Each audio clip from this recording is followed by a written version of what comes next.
Active కావాల్సినటువంటి అవసరం ఉందని భారతీయ జనతా పార్టీకి అనిపించిందా? మరీ ముఖ్యంగా బీఆర్ఎస్ పార్టీ లోక్సభ ఎన్నికల్లో ఎక్కడా కూడా ఒక్క సీటు కూడా దక్కించుకోలేదు. పోటాపోటీగా 8 స్థానాలు మీ ఇద్దరికే వచ్చాయి, Congress party versus Bharatiya Janata party. మీరు యాక్టివ్గా ఉండాల్సినటువంటి ప్లేస్లో బీఆర్ఎస్ యాక్టివ్గా ఉంది. ఈరోజు మొత్తం ఫుల్ మైలేజ్ మొత్తం బీఆర్ఎస్ ఎక్కడ యాక్టివ్ ఉంది?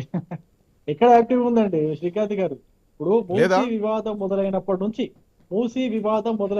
నుంచి మా నాయకులందరూ కూడా మూసీ పరివాహక ప్రాంతాల్లో అన్ని కాలనీల్లో అన్ని బస్తీల్లో పర్యటించినారు. మేము పర్యటించి మా రాష్ట్ర అధ్యక్షుడితో సహా ప్రతి ఒక్క నాయకుడు, ఈ 3 పార్లమెంట్ సెగ్మెంట్లలో వచ్చే ప్రతి ఒక్క నాయకుడు మూసీ కాలనీల్లో, మూసీ పేద ప్రజలు ఉండేటువంటి బస్తీల్లో కూడా పర్యటించినారు. పర్యటించి అక్కడ ఎవరికైతే ఇల్లు రెడ్ మార్క్ చేసి ఉన్నారో వాళ్ళందరికీ కూడా ధైర్యం చెప్పినారు. ధైర్యం చెప్పి మీ తరపున మేము పోరాడతాం ప్రభుత్వంతో అని చెప్పేసి మాట ఇచ్చి వచ్చినాము. దాని తర్వాత ఒక వారం 10 రోజుల్లోనే ఇందిరా పార్క్ దగ్గర ఒక రోజు మొత్తం ధర్నా కూర్చున్నాము.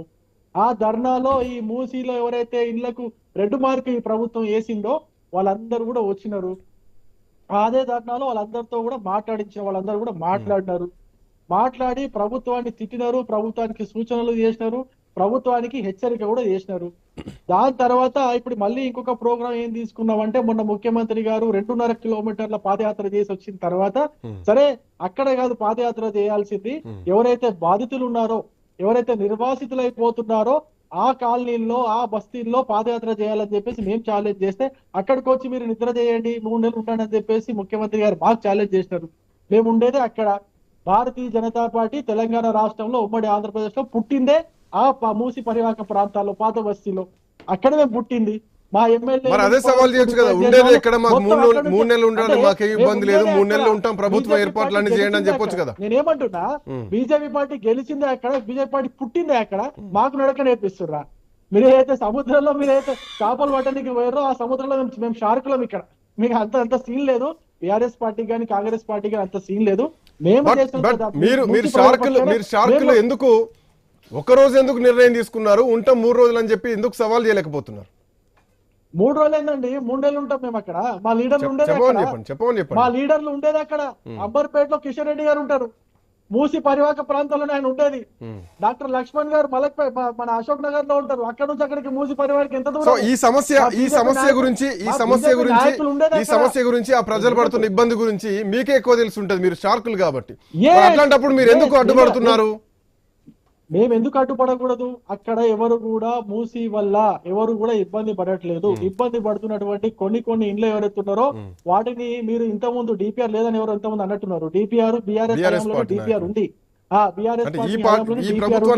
మూసీ రివర్ ఫ్రంట్ బోర్డు ఉంది. ఆ మూసీ రివర్ ఫ్రంట్ బోర్డు ప్రకారం ఇప్పటికీ ఒక 7-8 మీటింగ్లు చేసినారు.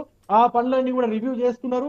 రివ్యూ చేసుకొని మీరు ఏదో డిసైడ్ చేసుకున్నారు, ఒక 55 కిలోమీటర్ల రోడ్డు వేయాలి, అటుపక్క ఇటుపక్క మొత్తం 110 కిలోమీటర్ రోడ్లు వేయాలా, ఆ ఓఆర్ఆర్ నుంచి కాదాగూడ నుంచి ఇటుపక్క దాకా రోడ్డు వేయాలా, ఒక 14 బ్రిడ్జులు కట్టాలా, ఒక 4-5 ఎస్టీపీ ప్లాంట్ వేయాలని చెప్పేసి బీఆర్ఎస్ లోనే డిసైడ్ అయింది.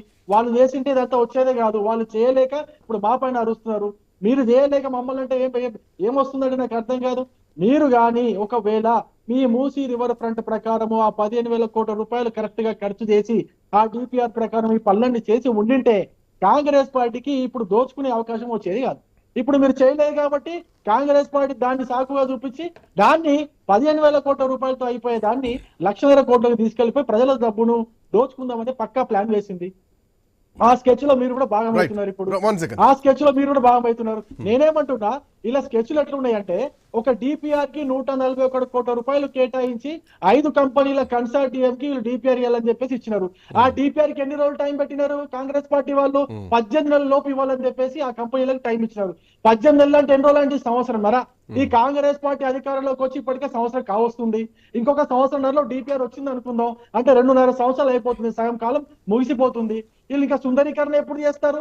పునరుజ్జీవం ఎప్పుడు చేస్తారు? వీళ్ళకి నిర్వాసితులకు కొత్తగా ఇల్లు ఎక్కడ కట్టిస్తారు? వీళ్ళ చేసే పని ఎప్పుడు కనిపిస్తుంది? ఇంకా కానీ డబ్బులు మాత్రం దొబ్బేస్తారు. 141 కోట్లు ఇప్పుడు డిపిఆర్ దొబ్బేస్తారు కదా. ఇంకోటి కూడా పెద్ద స్కెచ్ చేసాడు కదా. ఇప్పుడు మూసీకి నీళ్లు పక్కన కొండపోచమ్మ ఉంది. కొండపోచమ్మ దగ్గర నుంచి తీసుకొస్తే కేవలం 1,500 కోట్ల రూపాయలు ఖర్చు అవుతుంది. కొండపోచమ్మకి వెళ్ళి తేడంట ఈయన పోయి మల్లన్న సాగర్ పోతాడంట.